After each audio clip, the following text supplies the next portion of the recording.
یہ طاقت جسمانی نہیں تھی۔ خالد رضی اللہ تعالیٰ عنہ نے نخلستان میں لیٹے لیٹے اپنے آپ سے کہا، رکانہ کو یوں 3 بار پٹکنا تو دور کی بات ہے، اسے کوئی پچھاڑ بھی نہیں سکا تھا۔ رسول اکرم صلی اللہ علیہ وسلم کا تصور خالد کے ذہن میں نکھر آیا۔ وہ آپ صلی اللہ علیہ وسلم کو اچھی طرح جانتا تھا، لیکن اب وہ محسوس کر رہا تھا جیسے وہ محمد کوئی اور تھے جنہیں وہ بچپن سے جانتا تھا۔ اس کے بعد آپ صلی اللہ علیہ وسلم نے جو روپ اختیار کیا تھا اس میں خالد آپ صلی اللہ علیہ وسلم کو نہیں پہچانتا تھا۔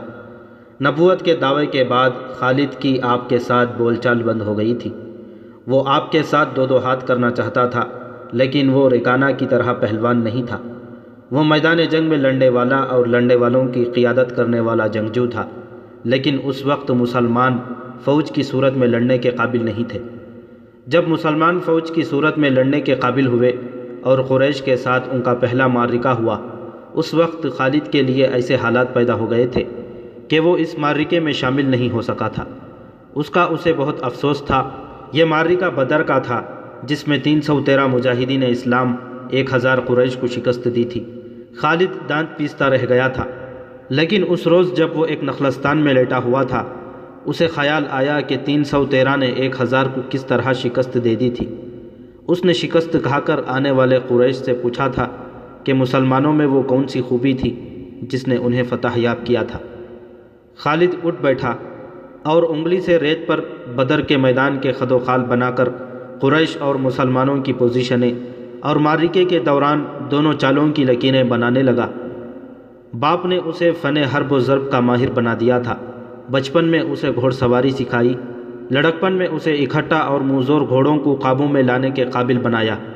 نوجوانی میں وہ شہ سوار بن چکا تھا۔ شتر سواری میں بھی وہ ماہر تھا۔ اس کا باپ ہی اس کا استاد تھا۔ اس نے خالد کو صرف سپاہی نہیں بلکہ سالار بنایا تھا۔ خالد کو جنگ و جدل اتنی اچھی لگی کہ وہ لڑنے اور لڑانے کے طریقوں پر غور کرنے لگا اور جوانی میں فوج کی قیادت کے قابل ہو گیا تھا۔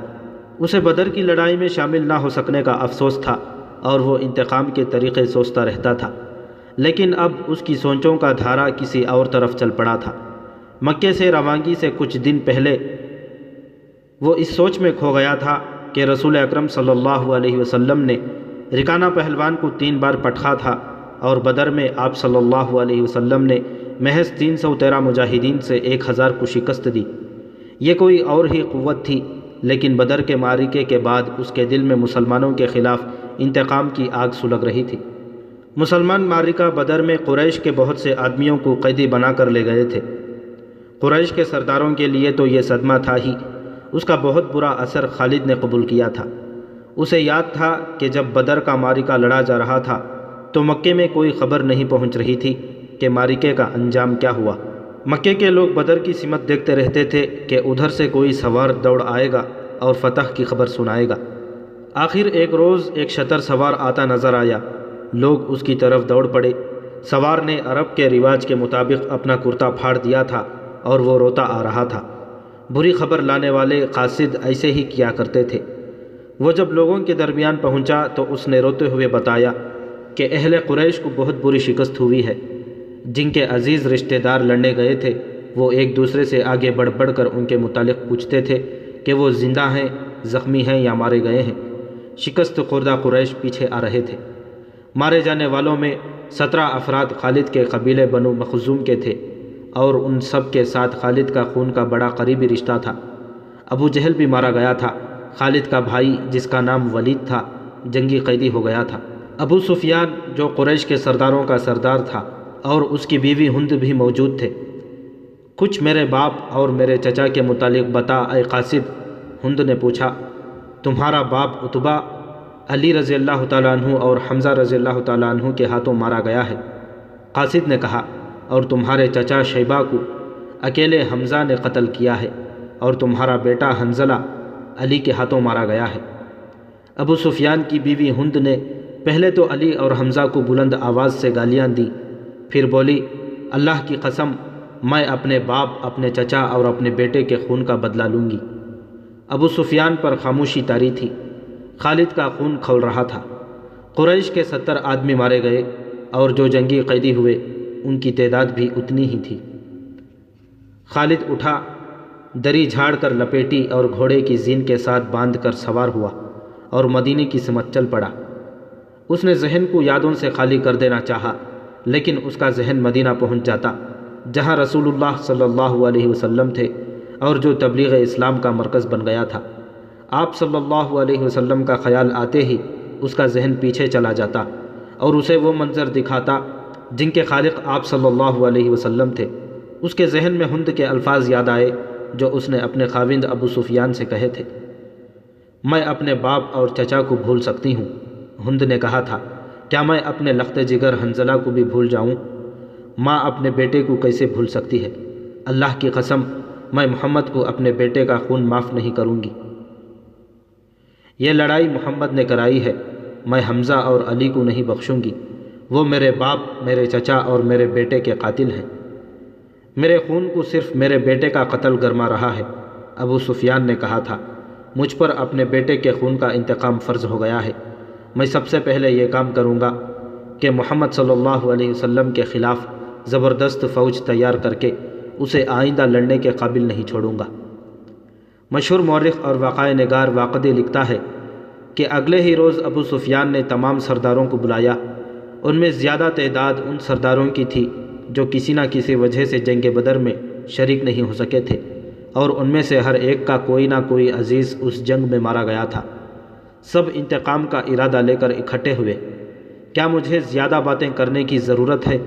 ابو سفیان نے کہا، میرا اپنا جوان بیٹا مارا گیا ہے، اگر میں انتقام نہیں لیتا تو مجھے جینے کا کوئی حق نہیں۔ سب ایک ہی بار بولنے لگے۔ وہ اس پر متفق تھے کہ مسلمانوں سے بدر کی شکست کا انتقام لیا جائے، لیکن آپ میں سے اب کوئی بھی اپنے گھر میں نہ بیٹھا رہے۔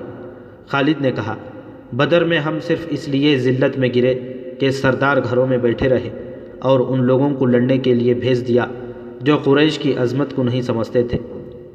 کیا میرے باپ کو بھی قریش کی عظمت کا خیال نہ تھا؟ خالد کے چچا زاد بھائی اکرمہ نے، جو ابو جہل کا بیٹا تھا، برہم ہوتے ہوئے کہا، کیا صفوان بن امیہ کے باپ کو بھی قریش کی عظمت کا خیال نہ تھا؟ تم کہاں تھے الولید کے بیٹے؟ ہم یہاں ایک دوسرے سے لڑنے کے لیے اکٹھا نہیں ہوئے۔ ابو سفیان نے کہا، خالد، تمہیں ایسی بات نہیں کہنی چاہیے تھی جس سے کوئی اپنی بے عزتی محسوس کرے۔ ہم میں سے کوئی بھی عزت والا نہیں رہا۔ خالد نے کہا، ہم سب اس وقت تک بے عزت رہیں گے جب تک ہم محمد اور اس کے چیلوں کو ہمیشہ کے لیے ختم نہیں کر دیتے۔ مجھے اپنے گھوڑے کی سموں کی قسم، میرے خون کی گرمی نے میری آنکھیں جلا دی ہیں۔ ان آنکھوں کو مسلمانوں کا خون ٹھنڈا کر سکتا ہے۔ میں پھر کہوں گا کہ اب سردار آگے ہوں گے، اور میں جانتا ہوں کہ میں میدان جنگ میں کہاں ہوں گا، لیکن جنگ میں ہمارا جو سردار ہوگا میں اس کے حکم کا پابند رہوں گا، اور اگر میں سمجھوں گا کہ سردار نے مجھے ایسا حکم دیا ہے جو ہمیں نقصان دے گا تو میں ایسا حکم نہیں مانوں گا۔ سب نے متفقہ طور پر ابو سفیان کو اپنا سردار مقرر کیا۔ اس سے کچھ روز پہلے اہل مکہ کا ایک قافلہ فلسطین سے مکہ واپس آیا تھا۔ یہ تجارتی قافلہ تھا۔ مکے کے باشندوں خصوصاً قریش کے ہر خاندان نے اس تجارت میں حصہ ڈالا تھا۔ اس قافلے میں کم و بیش 1000 اونٹ تھے، اور جو مال گیا تھا اس کی مالیت 50,000 دینار تھی۔ قافلے کا سردار ابو سفیان تھا، جس نے 50,000 پر 50,000 دینار منافع کمایا تھا۔ قافلے کی واپسی کا راستہ مدینے کے قریب سے گزرتا تھا۔ مسلمانوں کو پتہ چل گیا۔ انہوں نے پورے قافلے کو گرفتار کرنے کا ارادہ کیا اور ایک مقام پر قافلے کو گھیرے میں لے لیا، لیکن وہ زمین ایسی تھی کہ ابو سفیان نے ایک ایک آدمی اور ایک ایک اونٹ کو زمین کے اونچے نیچے خد و خال سے فائدہ اٹھاتے ہوئے گھیرے سے نکال دیا تھا۔ خالد کا گھوڑا خرامہ خرامہ مدینے کی طرف چلا جا رہا تھا، مگر خالد کا ذہن پیچھے کو سفر کر رہا تھا۔ اسے اس وقت کا جب قریش انتقام کی اسکیم بنانے کے لیے اکٹھے ہوئے تھے، ایک ایک لفظ جو کسی نے کہا تھا سنائی دے رہا تھا۔ اگر تم نے اپنی سرداری مجھے دی ہے تو میرے ہر فیصلے کی پابندی تم پر لازم ہے۔ ابو سفیان نے کہا، میرا پہلا فیصلہ یہ ہے کہ میں نے اپنے 50,000 دینار منافع سب میں تقسیم نہیں کیا، وہ میں تقسیم نہیں کروں گا۔ یہ مسلمانوں کے خلاف فیصلہ کن جنگ میں استعمال ہوگا۔ مجھے اور میرے خاندان کو یہ فیصلہ منظور ہے۔ سب سے پہلے خالد نے کہا، پھر منظور ہے، ایسا ہی کرو، منظور ہے کی آوازیں اٹھیں۔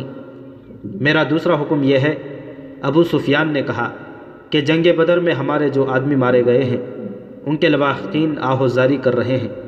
میں نے مردوں کو دھاڑے مارتے اور عورتوں کو بین کرتے سنا ہے۔ اللہ کی قسم، جب آنسو بہہ جاتے ہیں تو انتقام کی آگ سرد ہو جاتی ہے۔ آج سے بدر کے مقتولین پر کوئی نہیں روئے گا، اور میرا تیسرا حکم یہ ہے کہ مسلمانوں نے بدر کی لڑائی میں ہمارے جن آدمیوں کو قید کیا ہے ان کی رہائی کے لیے کوئی کوشش نہیں کی جائے گی۔ تم جانتے ہو کہ مسلمانوں نے قیدیوں کی رہائی کے لیے ان کے درجے مقرر کر دیے ہیں، اور ان کا فدیہ 1000 سے 4000 درہم مقرر کیا ہے۔ ہم مسلمانوں کو 1 درہم بھی نہیں دیں گے، یہ رقم ہمارے ہی خلاف استعمال ہوگی۔ خالد کو گھوڑے کی پیٹھ پر بیٹھے اور مدینے کی طرف جاتے ہوئے جب وہ لمحے یاد آ رہے تھے تو اس کی مٹھیاں بند ہو گئیں۔ غصے کی لہر اس کے سارے وجود میں پھر گئی۔ وہ وقت بہت پیچھے رہ گیا تھا، لیکن اب بھی اس کے اندر غصہ بیدار ہو گیا۔ اسے غصہ اس بات پر آیا تھا کہ اجلاس میں طے ہو گیا تھا کہ مسلمانوں کے پاس مکے کا کوئی آدمی ایسے قیدی کو چھڑانے مدینہ نہیں جائے گا، لیکن ایک آدمی چوری چھپے مدینہ چلا گیا اور فدیہ ادا کر کے اپنے باپ کو رہا کرا لیا تھا۔ اس کے بعد قریش کا کوئی نہ کوئی آدمی چوری چھپے مدینہ چلا جاتا اور اپنے عزیز رشتہ دار کو رہا کرا لاتا۔ ابو سفیان نے اپنا حکم واپس لے لیا۔ خالد کا اپنا ایک بھائی جس کا نام ولید تھا مسلمانوں کے پاس جنگی قیدی تھا۔ اگر اس وقت تک قریش اپنے بہت سے قیدی رہا نہ کرا لائے ہوتے تو خالد اپنے بھائی کی رہائی کے لیے کبھی نہ جاتا۔ اسے اپنے بھائیوں نے مجبور کیا تھا کہ ولید کی رہائی کے لیے جائے۔ خالد کو یاد آ رہا تھا کہ وہ اپنے وقار کو ٹھیس پہنچانے پر آمادہ نہیں ہو رہا تھا، لیکن اسے ایک خیال آتا۔ خیال یہ تھا کہ رسول کریم صلی اللہ علیہ وسلم بھی اسی کے قبیلے کے تھے، اور آپ صلی اللہ علیہ وسلم کے پیروکار یعنی جو مسلمان ہو گئے تھے وہ بھی قریش اور اہل مکہ سے تھے۔ وہ آسمان سے تو نہیں اترے تھے، وہ اتنے جری اور دلیر تو نہیں تھے کہ 313 کی تعداد میں 1000 کو شکست دے سکتے۔ اب ان میں کیسی قوت آ گئی ہے کہ وہ ہمیں نیچا دکھا کر ہمارے آدمیوں کی قیمتیں مقرر کر رہے ہیں۔ انہیں ایک نظر دیکھوں گا، خالد نے سوچا تھا، محمد کو غور سے دیکھوں گا۔ اور وہ اپنے بھائی حشام کو ساتھ لے کر مدینہ چلا گیا تھا۔ اس نے اپنے ساتھ 4000 درہم باندھ لیے تھے۔ اسے معلوم تھا کہ بنو مخزوم کے سردار الولید کے بیٹے کا فدیہ 4000 درہم سے کم نہیں ہوگا۔ ایسے ہی ہوا۔ اس نے مسلمانوں کے ہاں جا کر اپنے بھائی کا نام لیا تو ایک مسلمان نے جو قیدیوں کی رہائی اور فدیہ کی وصولی پر مامور تھا کہا کہ 4000 درہم ادا کرو، ہم فدیے میں کچھ رعایت کرنا چاہتے ہیں۔ خالد کے بھائی حشام نے اس مسلمان سے کہا، تم لوگ آخر ہم میں سے ہو، کچھ پرانے رشتوں کا خیال کرو۔ اب ہم تم میں سے نہیں ہیں۔ مسلمان نے کہا، ہم اللہ کے رسول صلی اللہ علیہ وسلم کے حکم کے پابند ہیں۔ کیا ہم تمہارے رسول سے بات کر سکتے ہیں؟ حشام نے پوچھا۔ حشام، خالد نے گرج کر کہا، میں اپنے بھائی کو اپنے وقار پر قربان کر چکا ہوں، مگر تم مجھے ساتھ لے آئے، یہ جتنا مانگتے ہیں اتنا ہی دے دو۔ میں محمد کے سامنے جا کر رحم کی بھیک نہیں مانگوں گا۔ اس نے درہموں سے بھری ہوئی تھیلی مسلمان کے آگے پھینک کر کہا، گن لو اور ہمارا بھائی ہمارے حوالے کر دو۔ رقم گنی جا چکی تھی تو ولید کو خالد اور حشام کے حوالے کر دیا گیا۔ تینوں بھائی اسی وقت مکے کو روانہ ہو گئے۔ راستے میں دونوں بھائیوں نے ولید سے پوچھا کہ ان کی شکست کا باعث کیا تھا۔ انہیں توقع تھی کہ ولید جو ایک جنگجو خاندان کا جوان تھا، انہیں جنگی فہم و فراست اور حرب و ضرب کے طور طریقوں کے مطابق مسلمانوں کی جنگی چالوں کی خوبیاں اور اپنی خامیاں بتائے گا، مگر ولید کا انداز ایسا اور اس کے ہونٹوں پر مسکراہٹ ایسی تھی جیسے اس پر کوئی پر اسرار اثر ہو۔ ولید، کچھ تو بتاؤ، خالد نے اس سے پوچھا۔ ہمیں اپنی شکست کا انتقام لینا ہے۔ قریش کے تمام سردار اگلی جنگ میں شامل ہو رہے ہیں، ہم ارد گرد کے قبائل کو بھی ساتھ ملا رہے ہیں، اور وہ مکے میں جمع ہونا شروع ہو گئے ہیں۔ سارے عرب کو اکٹھا کر لو خالد، ولید نے کہا، تم مسلمانوں کو شکست نہیں دے سکو گے۔ میں نہیں بتا سکتا کہ محمد صلی اللہ علیہ وسلم کے ہاتھ میں کوئی جادو ہے یا ان کا نیا عقیدہ سچا، یا کیا بات ہے کہ میں نے ان کا قیدی ہوتے ہوئے بھی انہیں ناپسند نہیں کیا۔ پھر تم اپنے قبیلے کے غدار ہو، حشام نے کہا۔ غدار ہو یا تم پر ان کا جادو اثر کر لیا ہے؟ وہ یہودی پیشوا ٹھیک کہتا تھا کہ محمد کے پاس کوئی نیا عقیدہ اور نیا مذہب نہیں، اس کے ہاتھ میں کوئی جادو آ گیا ہے۔ جادو ہی تھا، ورنہ بدر میں قریش شکست کھانے والے نہیں تھے۔ خالد نے کہا۔ ولید جیسے ان کی باتیں سن ہی نہیں رہا تھا، اس کے ہونٹوں پر تبسم تھا اور وہ مڑ مڑ کر مدینے کی طرف دیکھتا تھا۔ مدینے سے کچھ دور ذی الحلیفہ نام کی ایک جگہ ہوا کرتی تھی۔ تینوں بھائی وہاں پہنچے تو رات گہری ہو چکی تھی۔ رات گزارنے کے لیے وہ وہیں رک گئے۔ صبح آنکھ کھلی تو ولید غائب تھا، اس کا گھوڑا بھی وہاں نہیں تھا۔ خالد اور حشام سوچ سوچ کر اس نتیجے پر پہنچے کہ ولید واپس مدینہ چلا گیا ہے۔ انہوں نے دیکھا تھا کہ اس پر کوئی اثر تھا، یہ اثر مسلمانوں کا ہی ہو سکتا تھا۔ دونوں بھائی مکہ آ گئے۔ چند دنوں بعد انہیں مدینے سے ولید کا زبانی پیغام ملا کہ اس نے محمد صلی اللہ علیہ وسلم کو خدا کا سچا رسول تسلیم کر لیا ہے، اور وہ آپ صلی اللہ علیہ وسلم کی شخصیت اور باتوں سے اتنا متاثر ہوا ہے کہ اس نے اسلام قبول کر لیا ہے۔ مورخین لکھتے ہیں کہ ولید بن الولید رسول اکرم صلی اللہ علیہ وسلم کے منظور نظر رہے، اور انہوں نے مذہب میں بھی اور کفار کے ساتھ معرکہ آرائی میں بھی نام پیدا کیا۔ خالد کو اس وقت بہت غصہ آیا تھا۔ ایک تو اس کا بھائی گیا، دوسرے 4000 درہم گئے۔ چونکہ قریش اور مسلمانوں کے درمیان خونی دشمنی پیدا ہو چکی تھی، اس لیے مسلمانوں نے یہ رقم واپس نہ کی۔ رقم واپس نہ کرنے کی دوسری وجہ یہ تھی کہ ولید نے رسول کریم صلی اللہ علیہ وسلم کو بتا دیا تھا کہ قریش مسلمانوں کے خلاف فیصلہ کن جنگ کی تیاری کر رہے ہیں، اور اس کے لیے بے انداز درہم و دینار اکٹھے کیے جا چکے ہیں۔ خالد مدینے کی طرف چلا جا رہا تھا۔ اسے افق سے ایک کوہان سی ابھری ہوئی نظر آنے لگی۔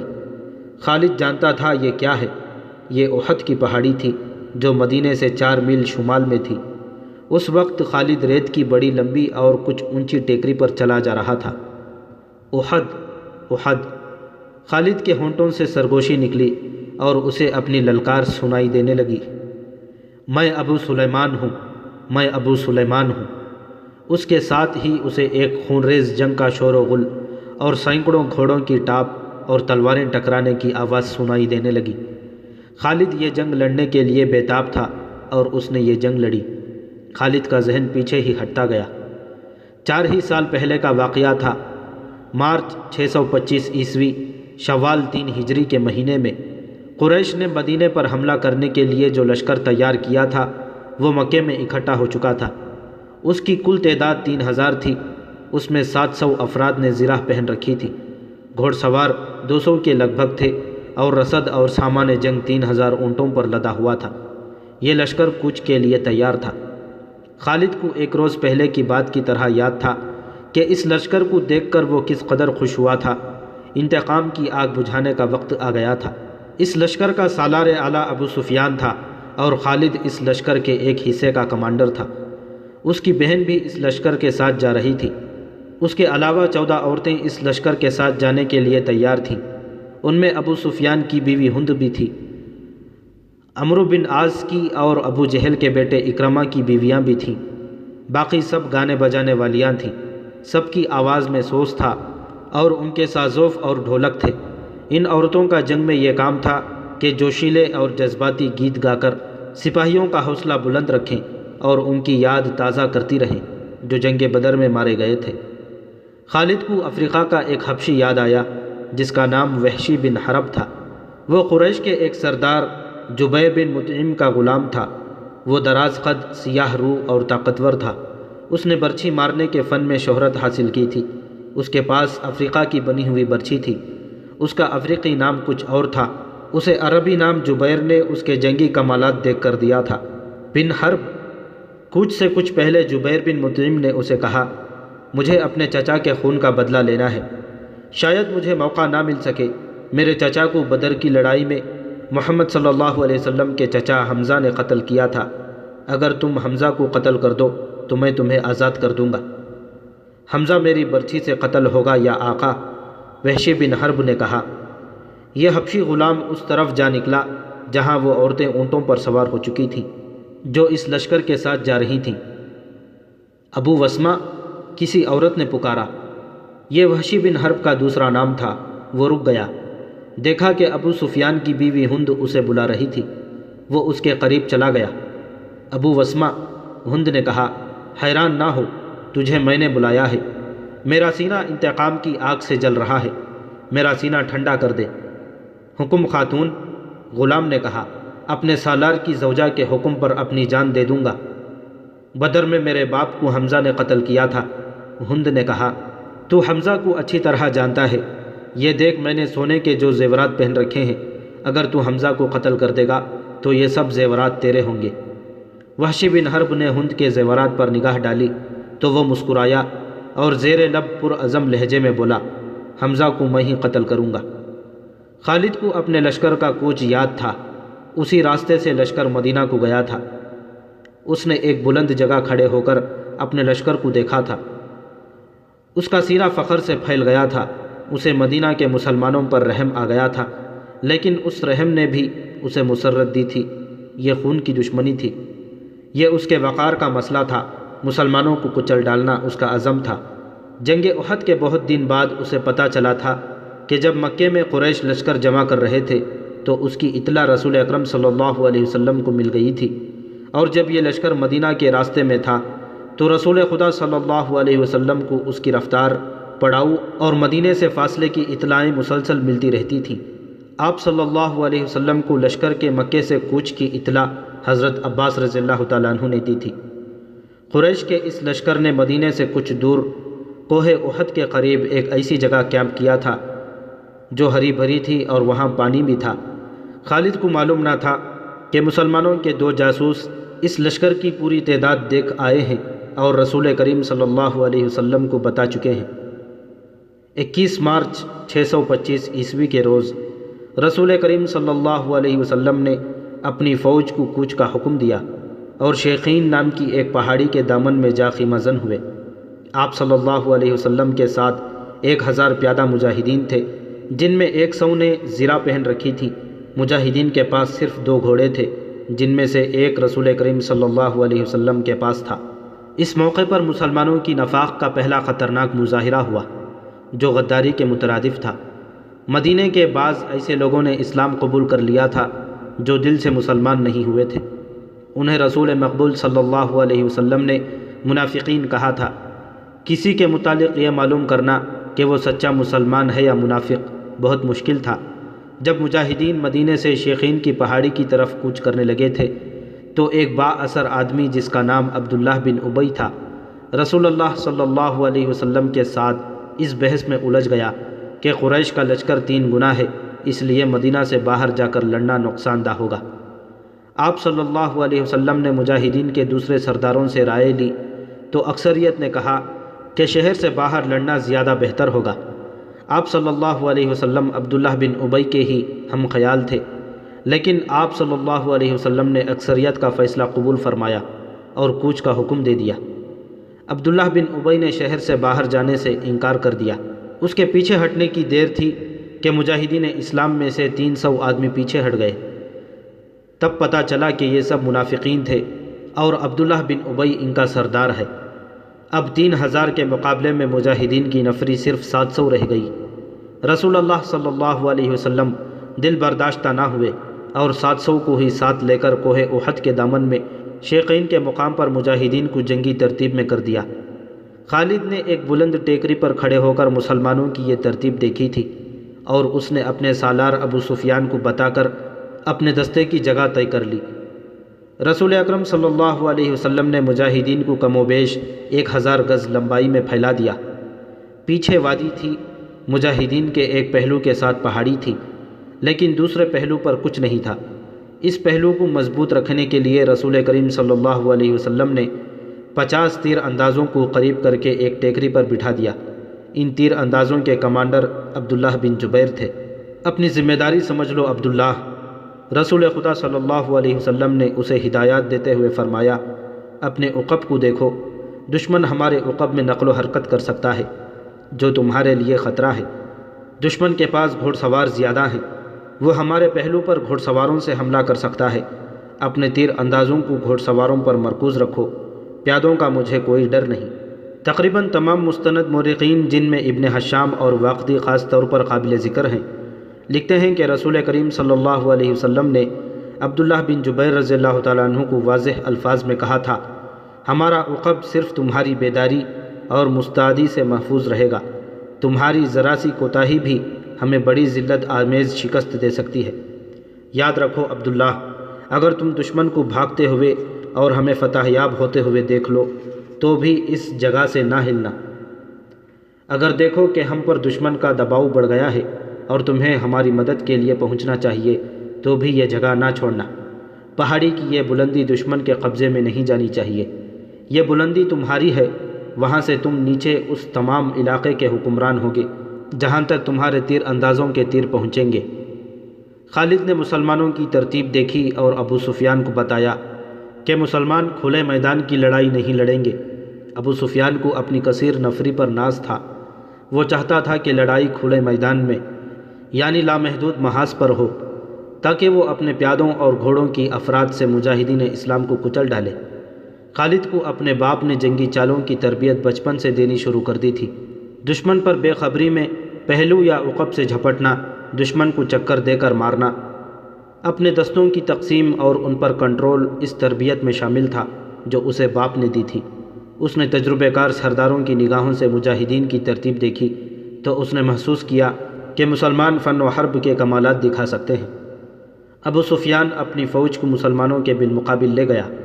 اس نے گھوڑ سواروں کو مسلمانوں کے پہلوؤں پر حملہ کرنے کے لیے بھیجا۔ ایک پہلو پر خالد اور دوسرے پر اکرمہ تھے، دونوں کے ساتھ 100 گھوڑ سوار تھے۔ تمام گھوڑ سواروں کا کمانڈر عمرو بن عاص تھا۔ پیادوں کے آگے ابو سفیان نے 100 تیر انداز رکھے۔ قریش کا پرچم طلحہ بن ابو طلحہ نے اٹھا رکھی تھی۔ اس زمانے کی جنگوں میں پرچم کو دل جیسی اہمیت حاصل تھی۔ پرچم کے گرنے سے فوج کا حوصلہ ٹوٹ جاتا اور بھگدڑ مچ جاتی تھی۔ قریش نے جنگ کی ابتدا اس طرح کی کہ ان کی صفوں میں ایک شخص ابو عامر فاسق آگے ہو کر مجاہدین کے قریب چلا گیا۔ اس کے پیچھے قریش کے غلاموں کی کچھ تعداد بھی تھی۔ ابو عامر مدینہ کا رہنے والا تھا، وہ قبیلہ اوس کا سردار تھا۔ جب رسول کریم صلی اللہ علیہ وسلم مکے سے ہجرت کر کے مدینہ گئے تو ابو عامر نے قسم کھا لی تھی کہ وہ آپ کو اور تمام مسلمانوں کو مدینے سے نکال کر دم لے گا۔ اس پر ایک بڑی ہی حسین یہودن کا اور یہودیوں کے مال و دولت کا طلسم طاری تھا۔ یہودیوں کی اسلام دشمن کارروائیاں زمین دوز ہوتی تھیں۔ بظاہر انہوں نے مسلمانوں کے ساتھ دوستی اور فرمان برداری کا معاہدہ کر رکھا تھا۔ ابو عامر انہی کے ہاتھ میں کٹ پتلی بنا ہوا تھا، لیکن ان یہودیوں نے اسے قریش کا دوست بنا رکھا تھا۔ اب مجاہدین قریش کے خلاف لڑنے کے لیے مدینے سے نکلے تو ابو عامر قریش کے پاس چلا گیا۔ اس کے قبیلے اوس کے بہت سے آدمی رسول کریم صلی اللہ علیہ وسلم کے دست مبارک پر اسلام قبول کر چکے تھے اور وہ قریش کے مقابلے میں صف آرا تھے۔ ابو عامر آگے چلا گیا اور مجاہدین سے بلند آواز میں مخاطب ہوا۔ رسول کریم صلی اللہ علیہ وسلم نے اسے فاسق کا خطاب دیا تھا۔ قبیلہ اوس کے غیرت مند بہادروں، ابو عامر فاسق نے کہا، تم مجھے یقیناً پہچانتے ہو، میں کون ہوں، میری بات غور سے سن لو۔ اور وہ اپنی للکار پوری نہ کر پایا تھا کہ مجاہدین اسلام کی صف سے قبیلہ اوس کے ایک مجاہد کی آواز گرجی، او فاسق بدکار، ہم تیرے نام پر تھوک چکے ہیں۔ خالد کو وہ وقت یاد آ رہا تھا۔ مجاہدین اسلام کی صف سے ابو عامر اور اس کے ساتھ گئے ہوئے غلاموں پر پتھروں کی بوچھاڑ شروع ہو گئی۔ مورخ لکھتے ہیں کہ پتھر برسانے والے قبیلہ اوس کے مجاہدین تھے۔ ابو عامر اور غلام جو مجاہدین کے پتھروں کی ضد میں تھے، ایک ایک دو پتھر کھا کر پیچھے بھاگ آئے۔ یہودی مدینے میں بیٹھے لڑائی کی خبروں کا انتظار کر رہے تھے۔ جس یہودن کے طلسم میں ابو عامر گرفتار تھا وہ اپنی کامیابی کی خبر سننے کے لیے بےتاب تھی۔ اسے ابھی معلوم نہ تھا کہ اس کے حسن و جوانی کے طلسم کو مسلمانوں نے سنگسار کر دیا ہے۔ اس سلسلے کی آنے والی اقساط میں یہودیوں اور قریش کی عورتوں کی زمین دوز کارروائیوں کی تفصیلی کہانیاں سنائی جائیں گی۔ ابو عامر فاسق کے اس واقعے سے پہلے وہ عورتیں جو قریش کے لشکر کے ساتھ گئی تھیں، لشکر کے درمیان کھڑی ہو کر سریلی آوازوں میں ایسے گیت گاتی رہتی تھیں جن میں بدر میں مارے جانے والے قریش کا ذکر ایسے الفاظ اور ایسی طرز میں کیا گیا تھا کہ سننے والوں کا خون کھولتا اور رونگٹے کھڑے ہو جاتے تھے۔ ان عورتوں میں سے ایک دو نے جوشیلی تقریر کی صورت میں بھی قریش کے خون کو گرمایا تھا۔ عورتوں کے پیچھے چلے جانے کا حکم ملا تو ابو سفیان کی بیوی ہند نے ایک گھوڑے پر سوار ہو کر ایک گیت گانا شروع کر دیا۔ اس کی آواز بلند تھی اور آواز میں سوز بھی تھا۔ تاریخ لکھنے والوں نے اس کے گیت کے پورے اشعار قلم بند نہیں کیے۔ انہوں نے لکھا ہے کہ یہ گیت فحش تھا جس میں مرد اور عورت کے درپردہ تعلقات کا ذکر تھا۔ اشعار جو تاریخ میں آئے ہیں وہ اس طرح ہیں۔ ان میں جس عبدالدار کا نام آتا ہے یہ بنو عبدالدار ہے۔ بنو امیہ اسی کی ایک شاخ تھی۔ بنو عبدالدار قریش کا بہت اونچا خاندان تھا۔ عبدالدار کے سپوتوں، ہمارے گھرانوں کے پاسبانوں، ہم رات کی بیٹیاں ہیں، ہم تکیوں کے درمیان حرکت کیا کرتے ہیں۔ اس حرکت میں لطف اور لذت ہوتی ہے۔ تم دشمن پر چڑھ دوڑے تو ہم تمہیں اپنے سینوں سے لگا لیں گی، تم بھاگ آئے تو ہم تمہارے قریب نہیں آئیں گی۔ اس کے بعد ابو عامر فاسق پر مجاہدین اسلام کی طرف سے سنگباری ہوئی اور اس کے فوراً بعد قریش نے مجاہدین پر تیر پھینکنے شروع کر دیے۔ مجاہدین نے اس کے جواب میں تیر برسائے۔ خالد اپنے پہلو والے مسلمانوں کے پہلو پر حملہ کرنے کے لیے اپنے 100 سواروں کے ساتھ تیزی سے آگے بڑھا۔ اسے معلوم نہ تھا کہ بلندی پر تیر انداز چھپے بیٹھے ہیں۔ اس کے سوار بے دھڑک چلے آ رہے تھے۔ راستہ ذرا تنگ تھا، سواروں کو آگے پیچھے ہونا پڑا۔ خالد سوچ سمجھ کر اپنے سوار دستے کو اس پہلو پر لایا تھا۔ اپنے باپ کی تربیت کے مطابق اسے بڑی خود اعتمادی سے توقع تھی کہ وہ ہلہ بول کر مسلمانوں کو اس پوزیشن میں لے آئے گا کہ وہ پسپا ہو جائیں گے، اور اگر جم کر نہ لڑے تو قریش کے گھوڑوں تلے کچلے جائیں گے۔ مگر مسلمانوں کے پہلو سے اس کے سوار ابھی دور ہی تھے کہ اوپر سے تیر اندازوں نے اس کے اگلے سواروں کو نہ آگے جانے کے قابل چھوڑا نہ وہ پیچھے ہٹنے کے قابل رہے۔ ایک ایک سوار کئی تیر کھا کر گرا، اور جن گھوڑوں کو تیر لگے انہوں نے خالد کے سوار دستے کے لیے قیامت بپا کر دی۔ پیچھے والے سواروں نے گھوڑے موڑے اور پسپا ہو گئے۔ ادھر قریش کی عورتوں نے دف اور ڈھولک کی تھاپ پر وہی گیت گانا شروع کر دیا جو ہند نے اکیلے گایا تھا۔ عبدالدار کے سپوتوں، ہم رات کی بیٹیاں ہیں، ہم تم تکیوں کے درمیان۔ مورخ واقدی لکھتا ہے کہ عربی جنگجو کے اس وقت کے رواج کے مطابق ایک جنگجو کے لڑنے کا مرحلہ آیا۔ سب سے پہلے قریش کے پرچم بردار طلحہ بن ابو طلحہ نے آگے جا کر مجاہدین اسلام کو للکارا کہ اس کے مقابلے کے لیے کسی کو آگے بھیجو۔ آ میرے دین کے دشمن، حضرت علی رضی اللہ تعالیٰ عنہ نے تند ہوا کے جھونکے کی طرح آگے آ کر کہا، میں آتا ہوں تیرے مقابلے کے لیے۔ طلحہ اپنے قبیلے کا پرچم تھامے تلوار لہراتے ہوئے بپھرا ہوا آیا، مگر اس کا وار ہوا کو چیرتا ہوا گزر گیا۔ وہ ابھی سنبھل ہی رہا تھا کہ حضرت علی رضی اللہ تعالیٰ عنہ کی تلوار نے اسے ایسا گہرا زخم لگایا کہ پہلے اس کا پرچم گرا، پھر وہ خود گرا۔ قریش کا ایک آدمی دوڑا آیا اور پرچم اٹھا کر پیچھے چلا گیا۔ علی رضی اللہ تعالیٰ عنہ اسے بھی گرا سکتے تھے، مگر انفرادی مقابلوں میں یہ رواج نہ تھا۔ طلحہ کو اٹھا کر پیچھے لے آئے۔ اس کے خاندان کا ایک اور آدمی آگے بڑھا۔ میں انتقام لینے کا پابند ہوں، وہ للکار کر آگے گیا، علی آ میری تلوار کی کاٹ دیکھ۔ حضرت علی رضی اللہ تعالیٰ عنہ خاموشی سے اس کے مقابلے میں آ گئے۔ دونوں نے ایک دوسرے کی آنکھوں میں آنکھیں ڈالے، ایک چکر کاٹا، پھر ان کی تلواریں اور ڈھالیں ٹکرائیں، اور اس کے بعد سب نے دیکھا کہ حضرت علی رضی اللہ تعالیٰ عنہ کی تلوار سے خون ٹپک رہا تھا اور اس کا مد مقابل زمین پر پڑا تڑپ رہا تھا۔ پھر قریش کے متعدد آدمی باری باری للکارتے ہوئے آگے بڑھے اور مجاہدین کے مقابلے میں مرتے گئے۔ قریش کا سالار اعلیٰ ابو سفیان اپنے آدمیوں کو گرتا دیکھ کر غصے سے باولا ہو گیا۔ جنگی دستور کے مطابق اسے انفرادی مقابلے کے لیے نہیں اترنا چاہیے تھا، کیونکہ وہ سالار تھا۔ اس کے مارے جانے سے اس کی فوج میں ابتری پھیل سکتی تھی، لیکن وہ اپنے آپ پر قابو نہ رکھ سکا۔ وہ گھوڑے پر سوار تھا۔ اس نے گھوڑے کو ایڑ لگائی اور للکارتا ہوا آگے چلا گیا۔ اس کی بیوی ہند نے اسے جاتے دیکھا تو اپنے اونٹ پر سوار ہو کر آگے چلی گئی اور بڑی بلند آواز سے وہی گیت گانے لگی جس کے اشعار یہ بھی تھے کہ تم بھاگے آئے تو ہم تمہیں اپنے قریب نہیں آنے دیں گی۔ ابو سفیان گھوڑے پر سوار تھا، لیکن اس کے مقابلے کے لیے جو مسلمان آگے آیا وہ پیادہ تھا۔ تاریخ اسے حنظلہ ابن ابو عامر کے نام سے یاد کرتی ہے۔ ابو سفیان کے ہاتھ میں لمبی برچھی تھی۔ کسی کو بھی توقع نہیں تھی کہ تلوار والا پیادہ برچھی والے گھوڑ سوار سے زندہ بچ جائے گا۔ ابو سفیان کا گھوڑا حنظلہ پر سرپٹ دوڑتا آیا ابو سفیان نے برچھی تول کر پھر تاک کر ماری، لیکن حنظلہ پھرتی سے ایک طرف ہو گیا۔ اس طرح 3 مرتبہ ہوا۔ تیسری مرتبہ ابو سفیان کا گھوڑا نکل گیا تو حنظلہ اس کے پیچھے دوڑ پڑا۔ گھوڑا رک کر پیچھے کو مڑا تو حنظلہ اس تک پہنچ چکا تھا۔ ابو سفیان اسے دیکھ نہ سکا۔ حنظلہ نے گھوڑے کی اگلی ٹانگوں پر ایسا زوردار وار کیا کہ گھوڑا گر پڑا۔ ابو سفیان دوسری طرف گرا۔ حنظلہ اس پر حملہ کرنے کو آگے بڑھا تو ابو سفیان گرے ہوئے گھوڑے کے ارد گرد دوڑ دوڑ کر اپنے آپ کو بچانے لگا، اور اس کے ساتھ ہی اس نے قریش کو مدد کے لیے بلایا۔ قریش کا ایک پیادہ دوڑا آیا۔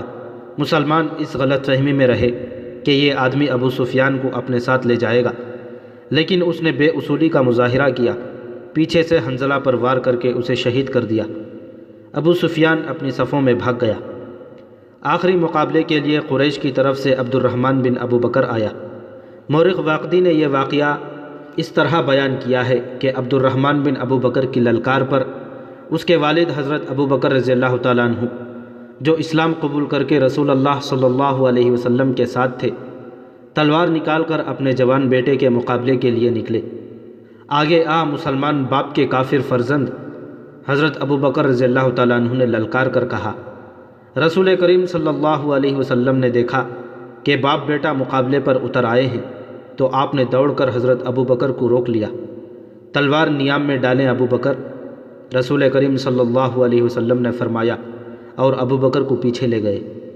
خالد کو جنگ کا شور و غل اب بھی سنائی دے رہا تھا۔ وہ منظر اس کی آنکھوں نے اپنی پلکوں میں محفوظ کر رکھا تھا۔ انفرادی مقابلے ختم ہوتے ہی قریش نے مسلمانوں پر حملہ بول دیا۔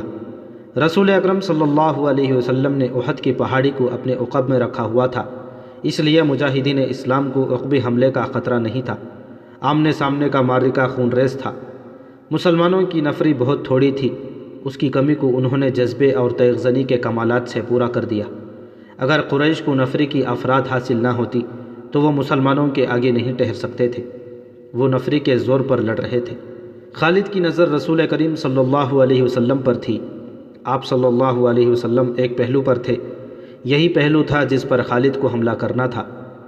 اب کہ اس نے اپنے سواروں کو یہ حکم دیا کہ وہ گھوڑوں کو سرپٹ دوڑاتے تنگ راستے سے آگے نکل جائیں اور مسلمانوں کے پہلو پر حلہ بولیں، مگر عبداللہ بن جبیر رضی اللہ تعالیٰ عنہ کے 50 تیر اندازوں نے سواروں کو اس طرح پسپا کر دیا کہ وہ چند گھوڑے اور زخموں سے کراہتے ہوئے کچھ سواروں کو پیچھے چھوڑ گئے۔ معرکہ عروج پر تھا، صرف ایک آدمی تھا جو لڑ نہیں رہا تھا۔ وہ میدان جنگ میں برچھی اٹھائے یوں گھوم پھر رہا تھا جیسے کسی کو ڈھونڈ رہا ہو۔ وہ وحشی بن حرب تھا، وہ حمزہ رضی اللہ تعالیٰ عنہ کو ڈھونڈ رہا تھا۔ حمزہ کو قتل کرنے کے اس کے لیے 2 انعام تھے، ایک یہ کہ اس کا آقا اسے آزاد کر دے گا، اور دوسرا ابو سفیان کی بیوی ہند کے وہ زیورات جو اس نے پہن رکھے تھے۔ اسے حمزہ رضی اللہ تعالیٰ عنہ نظر آ گئے۔ وہ قریش کے ایک آدمی صبا بن عبد العزیٰ کی طرف بڑھ رہے تھے۔ عرب میں رواج تھا کہ ختنہ عورتیں کیا کرتی تھیں۔ مورخ ابن حشام کے مطابق اسلام سے پہلے عربوں میں ختنے کا رواج موجود تھا۔ حمزہ رضی اللہ تعالیٰ عنہ نے جس صبا کو للکارا تھا اس کی ماں ختنے کیا کرتی تھی۔ ختنے کرنے والی کے بیٹے حمزہ رضی اللہ تعالیٰ عنہ نے اسے للکارا، ادھر آ اور مجھے آخری بار دیکھ لے۔ صبا بن عبد العزیٰ حمزہ کی طرف بڑھا، غصے سے اس کا چہرہ لال تھا۔ وہ تلوار اور ڈھال کی لڑائی کا ماہر تھا۔ حمزہ بھی کچھ کم نہ تھے۔ دونوں ایک دوسرے کے قریب آئے اور ایک دوسرے پر وار کرنے لگے۔ دونوں کی ڈھالیں وار روک رہی تھیں۔ وہ پینترے بدل بدل کر وار کرتے تھے، لیکن ڈھالیں تلواروں کے راستے میں آ جاتی تھیں۔ اس وقت وحشی بن حرب جھکا ہوا آہستہ آہستہ ان کی طرف بڑھ رہا تھا۔ اسے زمین اور جھاڑیوں نے اوٹ دے رکھی تھی۔ حمزہ رضی اللہ تعالیٰ عنہ اپنے دشمن کی آنکھوں میں دیکھ رہے تھے، صبا کے سوا انہیں کچھ بھی نظر نہیں آ رہا تھا۔ وحشی ان کے قریب پہنچ گیا۔ برچھی نشانے پر پھینکنے کا وہ ماہر تھا۔ وہ اتنا قریب ہو گیا جہاں سے اس کی برچھی خطا نہیں جا سکتی تھی۔ وہ اٹھ کھڑا ہوا اور برچھی کو ہاتھ میں تولا، پھر اسے پھینکنے کی پوزیشن میں لایا۔ حمزہ رضی اللہ تعالیٰ عنہ نے صبا پر یکے بعد دیگرے تیزی سے 2-3 وار کیے۔ آخری وار ایسا پڑا کہ حمزہ رضی اللہ تعالیٰ عنہ کی تلوار صبا کے پیٹ میں اتر گئی۔